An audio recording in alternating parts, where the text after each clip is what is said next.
एक बार जरा टैली पर गौर करिए। 296 सीट जहां पर एनडीए लीड बनाती हुई दिख रही है। मुझे नहीं लगता इससे कोई बहुत ज्यादा अब बदलाव होने वाला है, क्योंकि बहुत देर से इतने पर ही एनडीए अटकी हुई दिखाई दे रही है और 230 पर इंडिया अलायंस दिखाई दे रही है।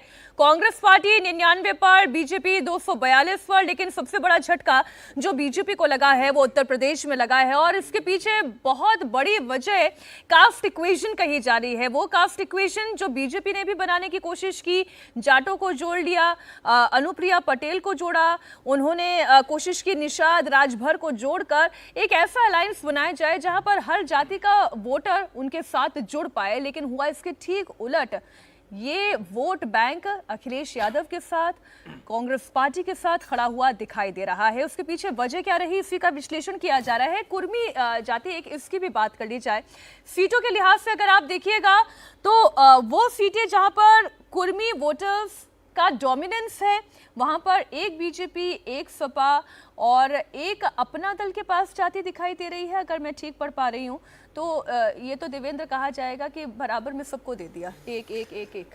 बिल्कुल, और वो कंस्टिट्यूंसी वाइज ही फर्क पड़ा है। और पहले भी जिन दो जातियों की आप बात कर रही थी, जैसे मुजफ्फरनगर, आप सोचें कि पिछली बार जयंत इधर नहीं थे, तब भी वहाँ पे बालियान जीते।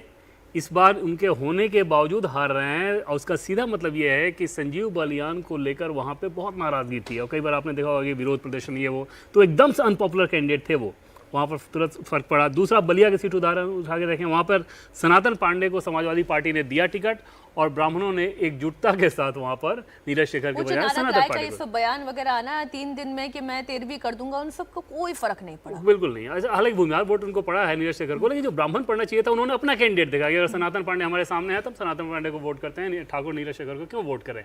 और ये एक बड़ी समस्या बीजेपी के पर्सपेक्टिव से रही है उत्तर प्रदेश में कि हर कंस्टिट्यूंसी के हिसाब से जातियों के बीच वोटिंग पैटर्न रहा और मुस्लिम यादव उसमें कोई फर्क नहीं आया, वो तो ऑलरेडी आपके खिलाफ था। तो वहाँ पर जहाँ इक्वेशन वो काम नहीं किया, वहाँ पर बीजेपी के हिस्से में सीटें आई हैं, जहाँ काम नहीं किया वहाँ पे गड़बड़ हुआ है।